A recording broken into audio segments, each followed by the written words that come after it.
Make sure I got my keys. Okay. We've got red lights up here for nighttime, so you don't lose your night vision when the doors open.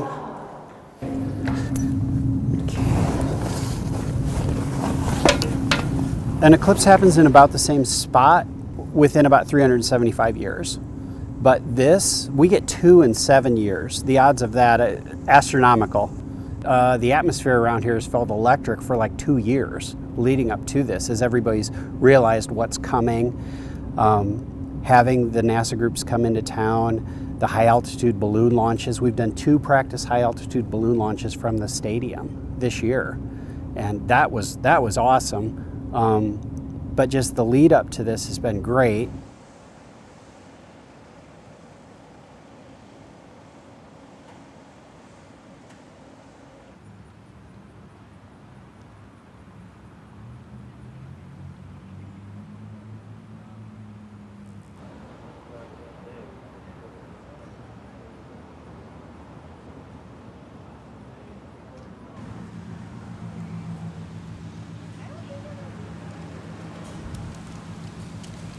You know, Carbondale is kind of small town living at its best.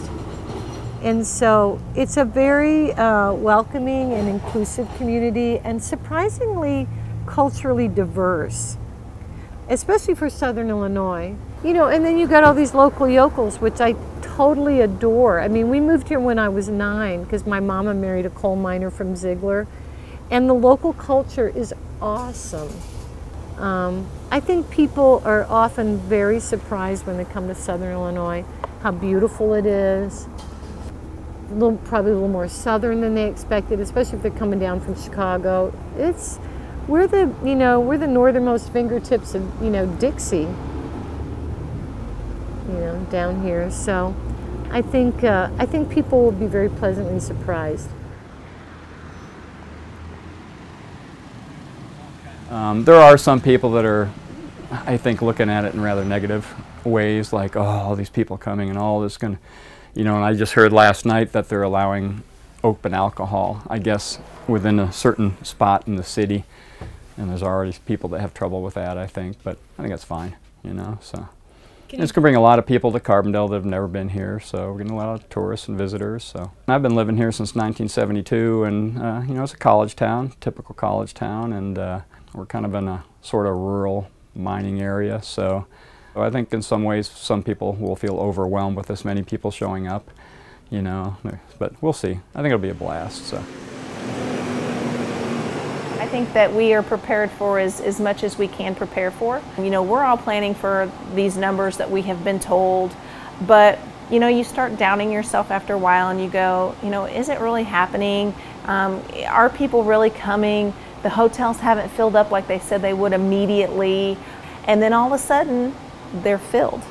And then all of a sudden you're continuing to get these people who are calling and they're going, we need a place to stay. And then before you know it, you're doing this and you're like, okay, so this really is happening. As far as our department is concerned, it's really difficult to plan for something like this because we have no idea what exactly the crowd sizes are going to be.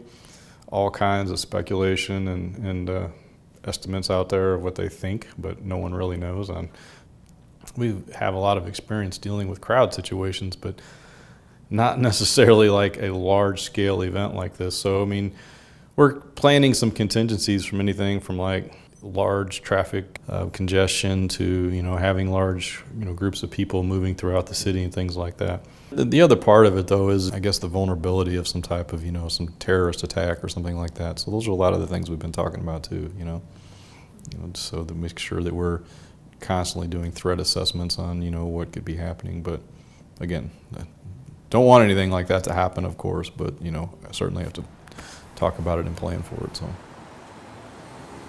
one of the real challenges has been that many of the businesses and residents expect us to have all the answers, and we've never done this.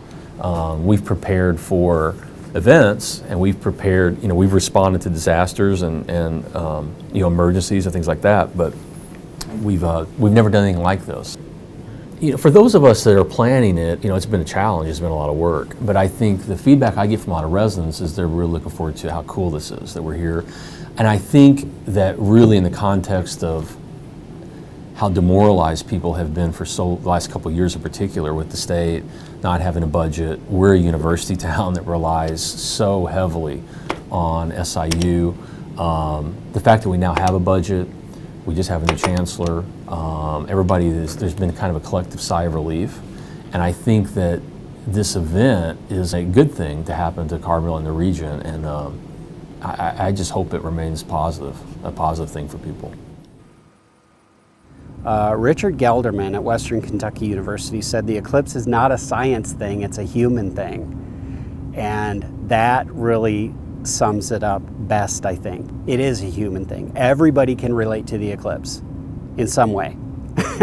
When it happens in the middle of the day and the sun goes away like that, I think everybody knows, they kind of feel something's not right, but then you look at it and you see this absolutely beautiful object up in the sky that is the corona. And I said most people are just overwhelmed with joy at it. So.